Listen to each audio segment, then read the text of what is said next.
Now it's time for today's perspective, and all the traumas that Lebanon has suffered over the past 50 years are being awakened. Now that is a quote from my guest today as he spoke after Wednesday, April the 8th. Now you'll remember that was the day when in less than more than 10 minutes, more than 250 people were killed, over 1,000 injured, as Israel said it targeted over 100 sites in the Lebanese capital Beirut. Now it was the largest wave of Israeli strikes since the conflict began. Lebanon continuing, of course, to suffer in the Middle East conflict, with little hope that a meeting to discuss solutions, which is due later in Washington, will bring many answers. Well, Michael Adams is CARE Lebanon's country director, and he joins me now here on set. Thanks very much for coming in and talking to us today. Thank you. I mean, let's talk about that day, first of all, a few weeks ago in April. You were in Beirut at the time. I mean, what was it like just being there, hearing those sounds and seeing the aftermath?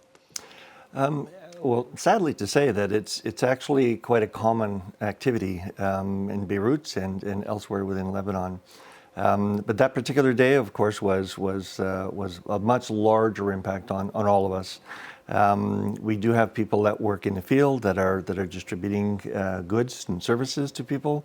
And of course, when the sounds of bombs go off, it is quite traumatizing, even when you're working in an office.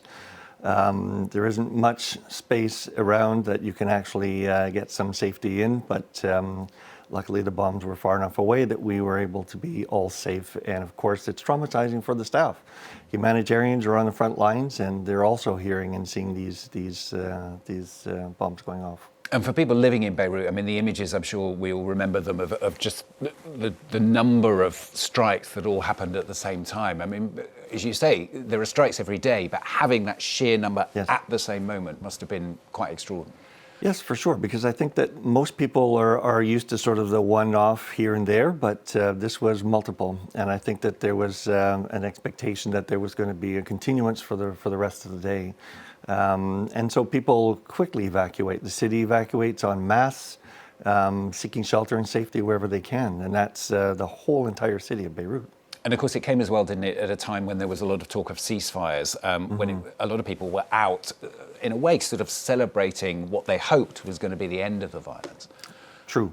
And I think it's the ceasefire, while it's in place, it's very, very fragile. And I think that with the multiple infractions that have been happening throughout the course of the month, it has not instilled a whole lot of confidence in many of the people, the 1.2 million people that are actually displaced from this. They're not rushing to go back in this ceasefire because they're just not sure about what's going to happen.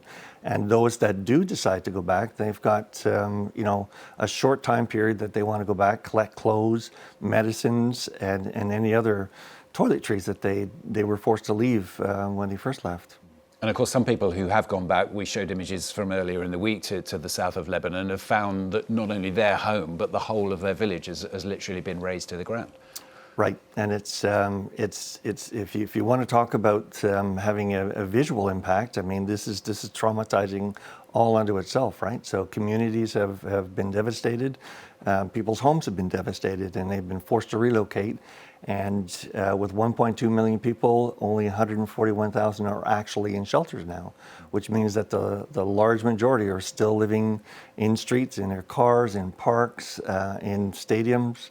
It's very, very difficult. And the other side of that is the trauma, the mental health trauma that most people are going through, and that's throughout Lebanon. And what is it like being amongst those people who are sleeping? We're seeing some images here of people sleeping out in the rough, or sleeping in gyms, sleeping in stadiums, sleeping under tents. I mean, trying to be with them and accompany them and work with them. I mean, how on earth do you even start, I suppose? Well, you have to start somewhere. And I mean, obviously the most important thing is to get the basic needs, right? So mattresses, food, water, blankets, and of course, mental health services. As you can imagine, most people are severely traumatized, and you see women and children, elderly, you see people living with disabilities, and they're literally either sleeping in cars or on the streets. We've seen, issues with a young woman named Zaina who has had multiple periods during the month, and that's clearly a sign of mental stress and trauma. And so we do need to provide as much psychological first aid as possible, and it's hard to do with you have so few resources to be able to meet the need. So what would you say are the priorities? I mean, is there a way of prioritizing?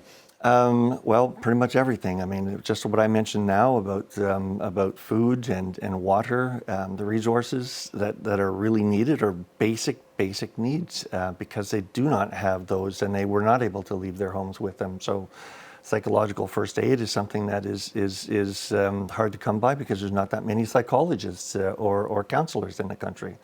But the reality is we have to do one step at a time and meet the need as best we can. And where are most of the people who've been displaced coming from? Are most of them from the south of the country? Because also the south of Beirut itself as well, of course, has become something of a ghost town since the violence broke out. Not only, I mean, there are the southern regions of Lebanon, also the southern suburbs in Beirut, but it's not just the southern suburbs. There have been other communities within Beirut that have been targeted, as well as the Bekaa region as well. So people are feeling very much not having a place to go. And these are civilians as well. So it's really important to understand that with the civilian population having been displaced, they have nowhere to go. And it's problematic when it comes to the fact that while there are 600 some odd shelters that have been designated, there are schools.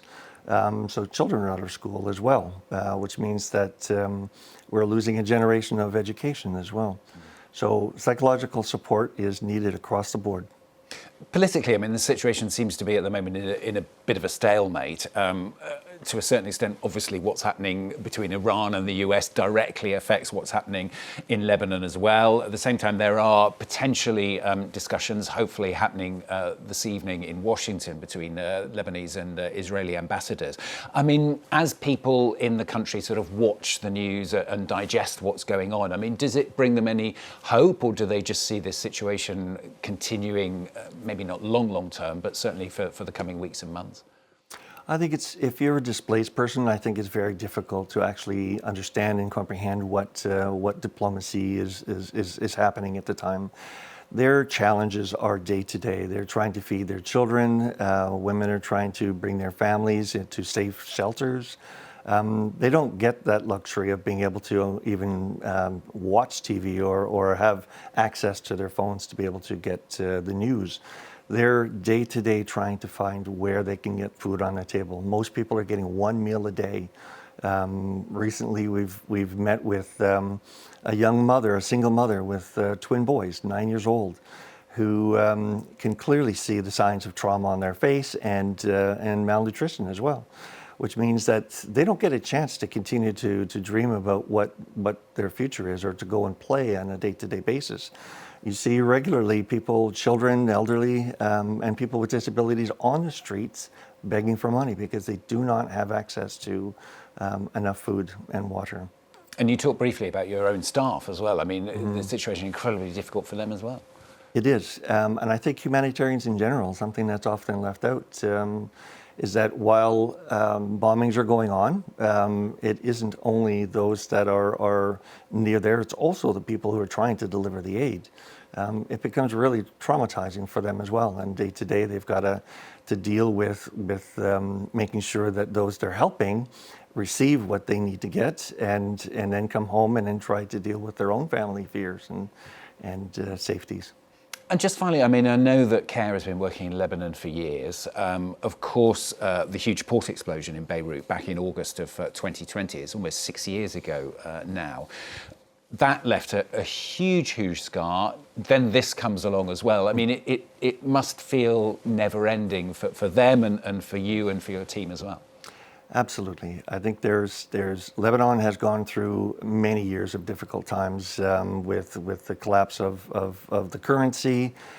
We've got the Beirut blast. We had COVID-19, and of course the conflict that started in 2023. So it's been a perpetual challenge, I think, for people to have to overcome. But one of the best things that I have noted is that there is a resilience that's very nice to see, because I think at some point they have to have some hope. And finding hope is the only way to get through this, and we provide as much as we can in order to be able to give that hope. Good to hear your account of it. Thanks very much for coming in and talking to us on the programme today. That's Michael Adams, CARE Lebanon's country director, joining us here on today's Perspective. Thanks very much.